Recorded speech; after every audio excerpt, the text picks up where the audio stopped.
কুষ্টিয়া ৪ আসনে এমপি মনোনয়ন পরিবর্তন করার দাবি ও বিএনপি ঘোষিত রাষ্ট্র কাঠামো মেরামতের ৩১ দফা বাস্তবায়নের লিফলেট বিতরণ এবং প্রচারের জন্য মোটরসাইকেল র্যালি ও শোডাউন করেছে কুষ্টিয়া জেলা বিএনপির যুগ্ম আহ্বায়ক এশিওর গ্রুপের চেয়ারম্যান শেখ সাদী। শনিবার ২২ নভেম্বর কুষ্টিয়া জেলার খোকসা ও কুমারখালীতে এই মোটরসাইকেল র্যালি অনুষ্ঠিত হয়। কুষ্টিয়া রাজবাড়ী জেলার সীমান্ত বিলজানি থেকে এই কর্মসূচি শুরু হয়। কুষ্টিয়া রাজবাড়ী মহাসড়ক দিয়ে র্যালিটি খোকসা থানার সামনে দিয়ে ঘুরে এসে জানিপুর বাসস্ট্যান্ডে পথসভায় মিলিত হয়। সেখানে বক্তব্য রাখেন স্থানীয় বিএনপির নেতৃবৃন্দ।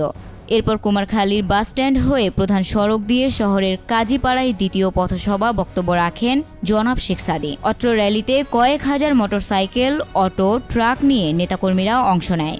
উল্লেখ্য, কুষ্টিয়া ৪ আসনে প্রাথমিকভাবে বিএনপির এমপি মনোনয়ন পেয়েছে সাবেক এমপি সৈয়দ মেহেদী Ahmed Rumi.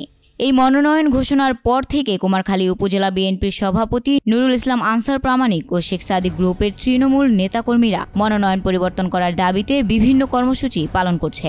Desk report, news Times.